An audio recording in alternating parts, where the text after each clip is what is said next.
یعنی کہ وہاں پر بھی مرنے اور جینے کا ذکر ہو رہا ہے۔ طالوت اور جالوت کے مسئلے کو بھی اگر غور کرتے جائے، پھر آگے ابراہیم علیہ السلام کو جس بادشاہ سے سابقہ پڑھ رہا ہے وہ بھی کہہ رہا ہے کہ انا احیی و امید۔ پھر آگے خود ابراہیم علیہ السلام پوچھ رہے ہیں اے اللہ کیف تحیی الموتیٰ، تو مردوں کو آخر زندہ کیسے کرتا ہے؟ ابراہیم علیہ اللہ تعالیٰ کہہ رہے ہیں اولم تؤمن، اے ابراہیم کیا تم کو ایمان نہیں ہے؟ قال بلا ولکن لیطمئن قلبی، لیکن میرے دل کے اطمینان کے لیے میں پوچھ رہا ہوں، شک کی وجہ سے نہیں پوچھ رہا ہوں۔ پھر عزیر علیہ السلام کے دور کا واقعہ ہے کہ جہاں پر یہ سوال اٹھتا ہے کہ آخر اللہ سبحانہ و تعالیٰ یہ مری ہوئی قوم کو اٹھاتا کیسے ہوگا؟ تو اللہ سبحانہ و تعالیٰ نے پھر موت دی، پھر اس کے بعد اللہ سبحانہ و تعالیٰ نے اٹھایا۔ یعنی کہ مرنے اور جینے کے مسلسل مسائل کا ذکر ہو رہا ہے۔ آیت نمبر 245 سے لے کر 260 تک حصی طور پر یا معنوی طور پر، بہرحال اس کے اندر بہت ساری عبرتیں چھپی ہوئی ہیں غور کرنے والوں کے لیے۔ آیت نمبر 255 خاص طور سے دعوتی میدان میں اصلاح کے لیے اور دعوت کے لیے بڑی ایفیکٹو آیت ہے۔ اعظم آیت فی کتاب اللہ، یعنی کہ پورے قرآن مجید میں سورہ بقرہ کے اندر بھی ایک آیت کو پوری آیتوں میں اعظم آیت، سب سے عظیم آیت قرار دیا گیا۔ اعظم آیت فی کتاب اللہ، وہ ہے آیت الکرسی، وہ آیت جس کے اندر الکرسی کا ذکر ہے۔ اللہ، ایک غیر مسلم سے میری ملاقات ہوئی اور میں نے ان سے پوچھا کہ بتاؤ تو صحیح کہ آپ ہندوستان میں اپنے کتنے آپ بھگوان کو مانتے ہیں؟ تو اس نے کہا کہ بھائی کچھ کہتے ہیں کہ ایک، کوئی کہتے ہیں ہمارے پاس 3، اور کوئی ہمارے پاس 33 کروڑ خداؤں تک بھی ماننے والے ہندوستان میں۔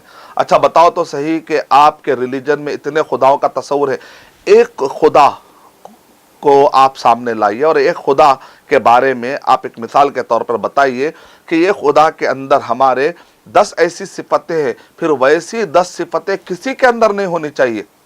اب وہ سامنے والا آدمی جس سے میں سوال کر رہا تھا وہ ہندو مذہب کا پڑھا ہوا بھی ہے، اور وہ لا یعنی کورٹ کچہری سے بھی اس کا تعلق ہے، دنیاوی اعتبار سے اور اس کے مذہبی کتابوں کے اعتبار سے کچھ پڑھا لکھا انسان ہے۔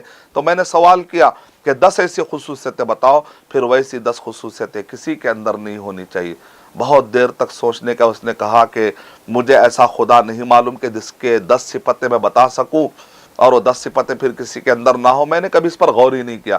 اس نے مجھ سے کہا ٹھیک ہے تم جس کو اللہ کہتے ہو، خدا کہتے ہو، تم اس کے 10 صفتیں بتاؤ۔ تو میں نے کہا بہت سمپل ہے، پھر ویسی 10 صفتیں کسی کے اندر نہیں رہنی چاہیے۔ میں نے کہا بہت سمپل ہے، سورہ بقرہ آیت نمبر 255 آیت الکرسی پڑھ لیجئے، اس کے اندر کیا ہے؟ اللہ لا الہ الا ہو، اللہ نہیں ہے کوئی سچا معبود سوائے اسی کے۔ اچھا اس کے علاوہ کوئی بھی معبود نہیں، اس کے علاوہ کوئی معبود ہو ہی نہیں سکتا، یہ ہمارا عقیدہ ہے، قرآن مجید میں بتایا گیا ہمارا عقیدہ یہ ہے۔ ایسا کیوں کہہ رہے ہیں آپ؟ ایسی ہٹ درمی والی بات کیوں کہہ رہے ہیں؟ کیونکہ اس کے اندر 10 ایسی صفتیں ہیں، پھر ویسی 10 صفتیں کسی کے اندر پائی نہیں جاتی۔ پہلی صفت ہے الحی القیوم لا تأخذہ سنۃ ولا نوم لہ ما فی السماوات وما فی الارض ما ذا الذی یشفع عنده الا بإذنہ ما ذا الذی یشفع عنده الا بإذنہ یعلم ما بین ایدیہم وما خلفہم ولا يحيطون بشيء من علمه الا بما شاء وسع كرسيه السماوات والارض ولا يؤوده حفظهما وهو العلي العظيم۔ تو 10 یہ 10 چیزیں ایسی ہیں۔ پہلے پر غور کرتے ہیں، الحیو جس کو ہم خدا کہتے ہیں، جو ہم کہتے ہیں کہ اللہ ہے، وہ کیا الحیو؟ پہلی اس کی صفت ہے کہ وہ زندہ رہنا ہے۔ تو سامنے والے نے ڈسکشن میں کہا کہ صاحب میرے ذہن میں 90% جو خدا تھے سب غائب ہو گئے۔ میں نے کہا ایسا کیسے غائب ہو گئے؟ کہا کہ دیکھتا ہوں کہ جتنے بھی ہے وہ سب مرے ہوئے ہیں۔ ظاہر بات ہے، جو مر گیا، جو خود ہی مر گیا، جو اپنے آپ کو موت سے بچا نہیں سکا، وہ ہمیں کیا بچائے گا؟ اور جو پیدا ہوا تو پیدا ہونے سے پہلے کائنات کون چلا رہا تھا؟ اگر وہ مر گیا تو پھر کائنات کو کون چلائے گا؟ جو خود اتنا کمزور ہے وہ میرا خدا کیسے ہو سکتا ہے؟ بات آپ نے صحیح کہی۔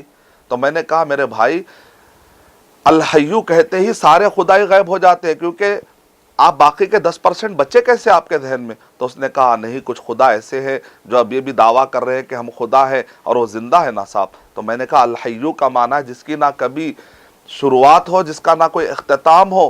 پھر بھی چلیے for the sake of argument آگے بڑھتے ہیں۔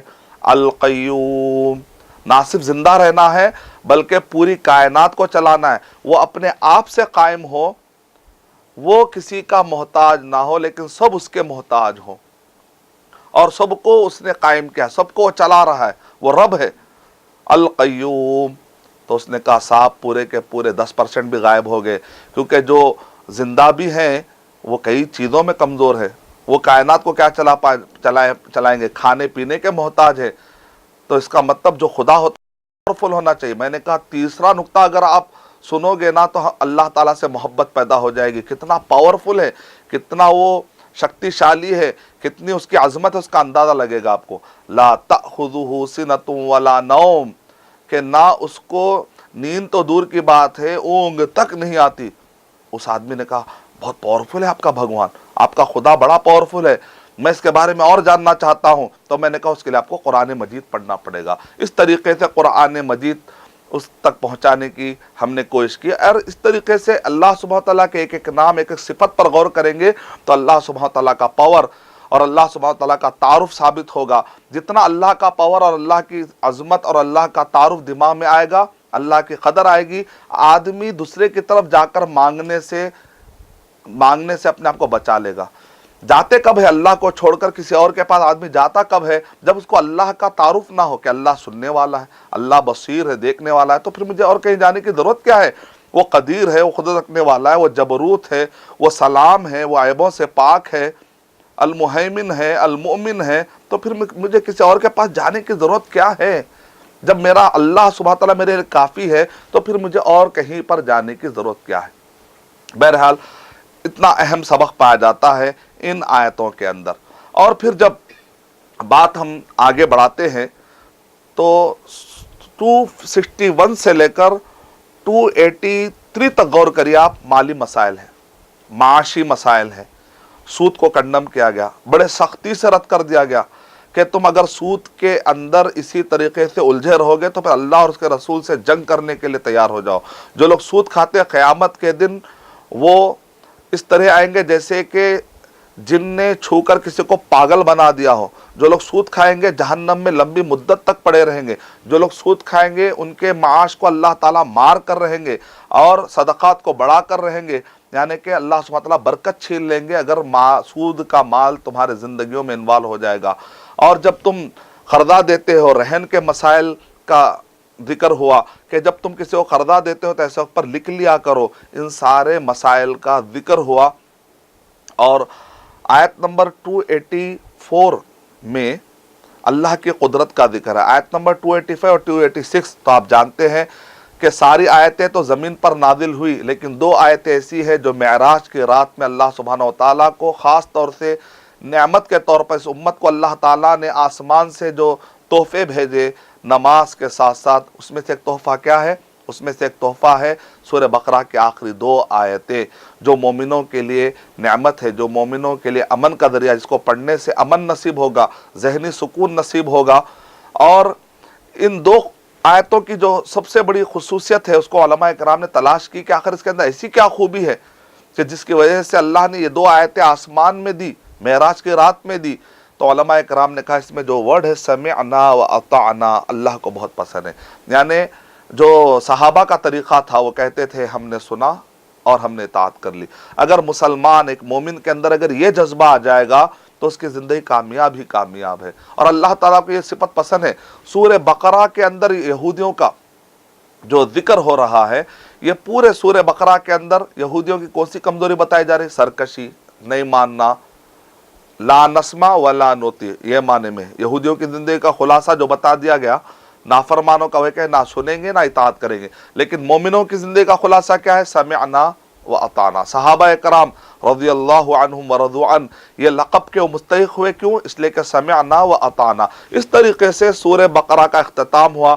پھر یہ تیسرا پارہ آگے اب سورہ آل عمران سورہ آل عمران جیسا کہ میں نے کہا سورہ فاتحہ کے اندر توحید کا ذکر ہے، سورہ بقرہ اور سورہ آل عمران کے اندر نبی اکرم صلی اللہ علیہ وسلم کی رسالت کا اثبات ہے، اور نبی اکرم صلی اللہ علیہ وسلم کی رسالت پر جو یہودیوں نے اعتراض کیا سورہ بقرہ میں اس کے جوابات ہے، اور نصرانیوں نے کرسچنز نے جو نبی صلی اللہ علیہ وسلم کی رسالت کو نہ ماننے کے لیے جو عذر تلاش کیے، جو انہوں نے اعتراضات کیے، اس کے جوابات آپ کو کہاں ملیں گے؟ سورہ آل عمران میں۔ سورہ آل عمران میں اگر آپ غور کریں گے تو سورہ آل عمران کے اندر جنگ بدر اور جنگ احد ہونے کے بعد، جنگ بدر اور جنگ احد کے دوران جو احسانات اللہ تعالیٰ نے کیے سورہ آل عمران میں اس کا ذکر ہے، اور جو اللہ سبحان جو کمزوریاں تھی اس پر بھی تنبیہ کی گئی ہے یہ سورہ کے اندر۔ گویا کہ سورہ آل عمران اس دور میں نازل ہوئی جہاں پر جنگ بدر اور جنگ احد کے اختتام کے بعد، جیسے جب کہتے ہیں بھئی فیڈ بیک کیا ہے، جیسے آپ کوئی کام ہونے کے بعد آپ کہتے ہیں کہ بھئی محاسبہ کریں گے، چلیے کیا خوبیاں ہیں، کیا کمزوریاں تھیں، تو سارے ان کمزوریوں کی طرف نشاندہی کر دی گئی جس کی وجہ سے جنگ احد میں کچھ نقصان ہوا۔ اسی طرح جنگ بدر کے دوران بھی اللہ نے جو احسانات کیے ان سارے احسانات کو بتایا گیا۔ تو گویا کہ جنگ بدر کا اور جنگ احد کا کچھ نقشہ اس کے اندر کھینچا گیا، اور علماء کرام کہتے ہیں کہ سورہ آل عمران میں دراصل سب سے بڑا سبق یہ ہے کہ تم آل عمران کی عبادت مت کرو، بلکہ آل عمران کو پیدا کرنے والے خالق اللہ سبحانہ و تعالیٰ کی عبادت کرو، کیونکہ جو عیسائی حضرات ہیں انہوں نے آل عمران کبھی مریم علیہ السلام کی، بعض فرقوں نے عیسیٰ علیہ السلام کی، بعض فرقوں نے عزیر علیہ السلام کی، بعض فرقوں نے آل عمران یا بنی اسرائیل میں سے کچھ شخصیتوں کو انہوں نے بنایا اور ان کی عبادت شروع کر دی۔ تو اللہ سبحانہ و تعالیٰ نے کہا کہ انہیں آل عمران کے خالق پیدا کرنے والے اللہ سبحانہ و تعالیٰ کی عبادتیں کرو۔ آل عمران میں داخلی شبہات اور خارجی شبہات، اور شبہات اور شہوات، یعنی کہ فکری حملے اور اخلاقی حملے دونوں کا بھی ذکر، حب الشہوات کہہ کر باقاعدہ آیتیں نازل ہوئی سورہ آل عمران میں۔ یہ شہوتوں سے نجات، کس طرح سے شہوتوں سے آدمی دور رہے بتا دیا گیا، اور شبہات، کرسچن حضرات نے جو شبہات طاری کیے تھے نبی صلی اللہ علیہ وسلم اور صحابہ کے زمانے میں، جو انہوں نے اعتراضات کیے تھے اور انہوں نے جو ڈاؤٹس کریٹ کیے تھے، تو ان شبہات کا بھی جواب دیا گیا۔ گویا کہ شہوتوں اور شبہات کے مقابلے کے لیے سورہ آل عمران کا مطالعہ کریں گے تو ہم کو بہت سارے اعتراضات کے جوابات ملیں گے، اور خارجی اور داخلی دونوں بھی اعتبار سے مینٹلی مضبوط رہنے پر ابھارا گیا۔ اس کو کہتے ہیں داخلی اور فکری ثبات پر ابھارا گیا ہے۔ یعنی کہ آل عمران کو اتنی عزت اللہ تعالیٰ نے کیوں دی؟ کیونکہ یہ لوگ حق پہ ڈٹے ہوئے تھے، ہر قسم کے تہمتیں ان پر لگائی گئی، ہر قسم سے ان کو تکلیفیں دی گئی۔ عیسیٰ علیہ السلام کا معاملہ دیکھیں، مریم علیہ السلام کا معاملہ دیکھیں، یہ لوگ ڈٹے رہے۔ گویا کہ مریم علیہ السلام اور ان کے والدہ ڈٹنے کے لیے ایک مثال بن گئے، تو ویسا ڈٹنے کے لیے ہم کو بھی کہا جا رہا ہے کہ حق کے معاملے میں ہم کو ڈٹنا ہے، اور کسی بھی طریقے سے ہمارے پائے ثبات میں زلزلہ نہ آئے اور اس کے اندر کوئی کمزوری نہ آئے، یہ ہم کو بتا دیا گیا۔ آیت نمبر 1 سے لے کر 19 تک سورہ آل عمران پڑھنے سے پتہ چلتا ہے، اس میں تو ایک گفتگو یہ ہوئی کہ کتابیں کیسے نازل ہوتی ہے، وحی کیسے نازل ہوتی ہے، پھر محکمات کیا ہے، متشابہات کیا ہے، یعنی آہستہ آہستہ مقدمہ باندھا جا رہا ہے۔ یعنی نصارہ جو انجیل کے ماننے کا دعویٰ کرتے تھے، لیکن کیسے وہ متشابہات میں پڑ گئے اور محکمات سے کیسے وہ دور ہو گئے بتا دیا گیا۔ پھر اس کے بعد آیت نمبر 10 سے لے کر 19 تک، پھر 19 سے لے کر مسلسل تقریباً 33 آیتوں تک اگر آپ پڑھتے جائیں گے تو اس کے اندر یہ بتایا گیا کہ عیسائی حضرات وَمَخْتَلَفَ الَّذِينَ أُوتُوا الْعِلْمَ إِلَّا مِن وَمَخْتَلَفَ الَّذِينَ أُوتُوا الْكِتَابَ إِلَّا مِن بَعْدِ مَا جَاءَهُمُ الْعِلْمُ، یعنی کہ علم آنے کے بعد کس طریقے سے اہل کتاب نے اختلاف کیا، یعنی عیسائی حضرات کس طریقے سے ان کے اندر فکری گمراہی آئی، اور کیسے انہوں نے غلو کیا، اور کیسے انہوں نے اعتراض کیا، کیسے وہ نبیوں کے خلاف گئے، اور کیسے انہوں نے اپنے طرف سے نئے دینی افکار پیدا کیے۔ آیت نمبر 32 سے لے کر آیت نمبر 63 تک اگر آپ غور کریں گے تو عیسائیوں کے الگ الگ قسم کے گمراہوں کا ذکر ہوا، کہ عیسائی کہتے ہیں کہ عیسیٰ علیہ الصلوۃ والسلام مر چکے ہیں، جبکہ اللہ تعالیٰ کہہ رہے ہیں کہ ہم نے تو متوفی کا ہم نے کسٹڈی میں لیا، رافعوں کا اللہ سبحانہ وتعالیٰ کہہ رہے ہیں ہم نے کسٹڈی میں لیا اور آسمان میں اٹھا لیا۔ مرنے کا ذکر یہاں پر کہیں پر بھی نہیں آ رہا ہے۔ اور عیسیٰ علیہ الصلوۃ والسلام کے میریکلس برتھ کو دیکھ کر انہوں نے سمجھا کہ خدا یا خدا کا بیٹا ہے، تو اللہ تعالیٰ کہہ رہے ان مثل عیسیٰ عند اللہ کمثل آدم خلقه من تراب ثم قال له كن فيكون۔ بغیر باپ کے پیدا ہونے سے تم اتنا زیادہ متاثر ہو گئے کہ خدا کا بیٹا سمجھنے لگے۔ آدم علیہ السلام کے بارے میں تمہارا کیا خیال ہے؟ نہ ان کے ابا ہے نہ ان کے امی ہے، اب کیا کہو گے؟ یعنی اللہ سبحانہ و تعالیٰ عیسائیوں کا ذہن یہاں پر کھول رہے ہیں کہ دیکھو کس طریقے سے تم گمراہ ہو رہے، غلو میں جا رہے ہو، ان کا ذہن کھولا جا رہا ہے۔ آیت نمبر 61 سے 95 کے درمیان اہل کتاب پر، خاص طور سے نصارہ پر 3 طریقے سے رد کیا گیا کہ اہل کتاب کا دعویٰ تھا، یا خاص طور سے یہودیوں کا یا نصرانیوں کا، کہ ابراہیم علیہ السلام یہودی تھے، وہ کہتے ہیں ابراہیم علیہ السلام نصرانی تھے، تو اللہ تعالیٰ نے فرمایا ما کان ابراہیم یہودیوں ولا نصرانیوں ولکن کان حنیفا مسلما، کہ وہ نہ نصرانی تھے نہ وہ یہودی تھے، وہ تو ایک سو ہو کر اللہ سبحانہ و تعالیٰ کو ماننے والے ایک مسلم، یعنی اللہ سبحانہ و تعالیٰ کی اتباع کرنے والے تھے۔ اور آگے پھر رد کیا گیا، آگے کی آیتوں میں رد کیا گیا نصرانیوں پر، ان کے غلو پر، کہ تم نے انسان کو خدا کا درجہ دے دیا۔ اور حالت یہ ہوگی اہل کتاب میں سے، حالت تو یہ ہو گئی کہ کچھ دینار رکھ کر اگر ان پر امانت داری کا یقین کیا جائے تو کچھ لوگ تو ہیں کہ ان دیناروں کے اندر خیانت کر بیٹھتے، اور کچھ لوگ ہیں کہ بڑے اچھے لوگ بھی ہیں۔ پھر آگے یہ بتایا گیا کہ جو وعدہ خلافی ہو رہی ہے، وَإِذْ أَخَذَ اللَّهُ، یعنی اللہ تعالیٰ نے میثاق لیا تھا کہ جب بھی نبی آئیں گے تو تم ان کا ساتھ دو گے، نبیوں کا ساتھ دو گے۔ سابقہ زمانے میں جو عہد نبیوں نے لیے تھے ان سارے عہدوں کو تم نے توڑ دیا، یہاں تک کہ آیت نمبر 85 پر پہنچتے ہیں، سورہ آل عمران کی آیت نمبر 85 میں، تو اس کے اندر اللہ سبحانہ و تعالیٰ نے کہہ دیا کہ دیکھو اب نبی صلی اللہ علیہ وسلم کے بتلائے ہوئے طریقے کے مطابق ہی اسلام لانا ہے۔ اسلام اب پرانی شریعتوں والا اسلام نہیں چلے گا۔ نبی اکرم صلی اللہ علیہ وسلم پر جب نبوت آپ کو دے دی گئی ہے تو اب اللہ اور محمد صلی اللہ علیہ وسلم کی شریعت کو فالو کرنا، محمد صلی اللہ علیہ وسلم کو رسول ماننا، اب یہ ٹائپ کا اسلام ہی چلے گا۔ اب سابقہ شریعتوں والی کوئی شریعت چلنے والی نہیں، وہ سب منسوخ ہو گئی۔ وَمَن يَبْتَغِ غَيْرَ الْإِسْلَامِ دِينًا